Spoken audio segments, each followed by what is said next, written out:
For sale, prime farm lot in Calauag, Quezon Province. Discover a wonderful opportunity to own a beautiful farm lot. Measuring 2,589 square meters located along the bustling Maharlika Highway. This property features an impressive 70 meters of road frontage, making it easily accessible and visible. The land is 100% flat, perfect for farming or building your dream home. It has reliable access to electricity and water, ensuring convenience for your daily needs.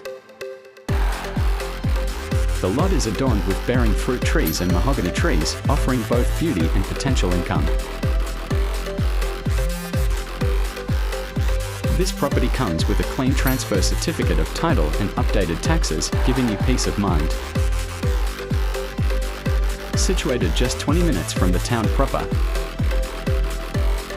you can enjoy a peaceful rural lifestyle while still being close to local amenities. Included in this offer are 2 semi-bungalow concrete houses, adding even more value to your investment. All of this is available for the attractive price of only 2.7 million pesos. Don't miss this chance to invest in a fantastic piece of land in Calauag, Quezon Province. Contact us today for more details. Buhat po riyan sa may tali na yan, may puno na ito.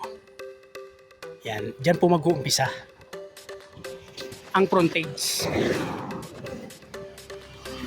Hanggang dun po.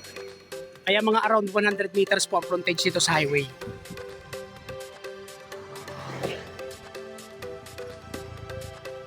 Ang posisyon po ng lupa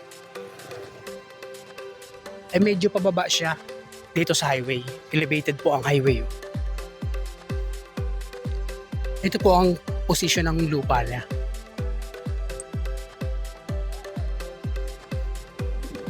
Ito po yung ating ibinebenta rito na tabing highway.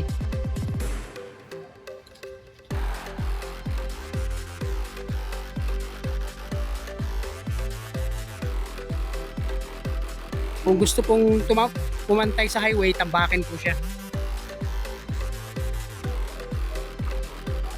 Kung mapapansin po natin, ito pong bakod na ito, yan, may bakod po yan.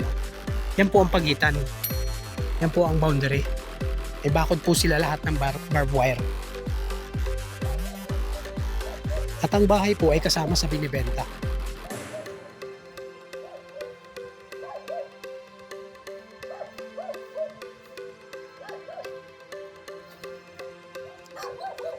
Ito po yung bahay.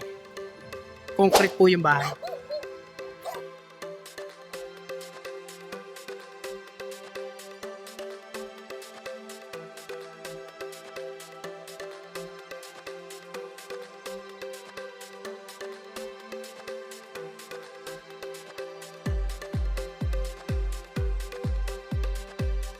So yan o, nakita nyo naman po, talagang operational po yung bahay na yan.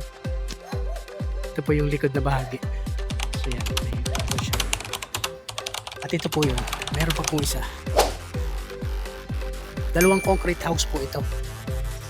May mga bearing fruit po siya, ayan, katulad po yan, mangga naman, makikita nyo po mataas na mangga yan. Langka, at may mga saging po, ayan, actually yung saging po may bunga pa.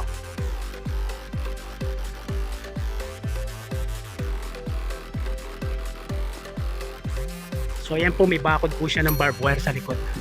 May mga tanim din pong mga mahogany. Yan, malalaki na po yung mga mahogany niya.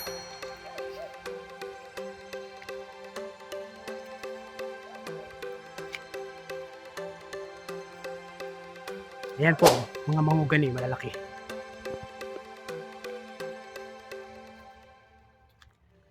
So ayan, nakikita niyo po may sagingan din siya sa likod.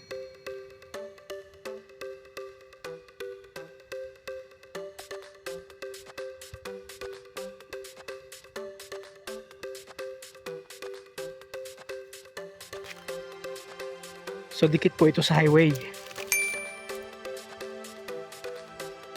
Almost 100 meters po ang frontage niya sa highway. Okay. Kalahating hektarya lang ito, mahigit. Nasa kalahating hektarya. So na ito po ang kanyang bakod na barbed wire. Palibot po talaga siya ng bakod. So yan, may isang manggang malaki. May mga mahogany naman po na bago pa lamang nataas. Nalaki siya. O yan. Pagandahan nito, meron na pong bahay. So, nasa sa inyo na kung paano i-develop itong tabing highway na yan. So, kailangan lamang ng tambakin. Ngayon, kung hindi naman, pwede naman pong palayan yan. Gagawin nyo palayan. At least, mag-develop lang kayo ng kalsada. I-develop lang po kayo ng kalsada para makapasok ang sasakyan nyo rito sa loob. So, ayan po, mga ka-farmlat. Napakarami din naman pong bearing pot. May mga niyog din naman po. Mayroong mangga, lipote. Yan. Yan ang bearing pot dito at mga malaking mahogany. Pwede na pong ilamber yung mahogany. Yan po. So titulado po ito. May kasama na pong piggery o na maliit lang. Okay, maraming salamat po.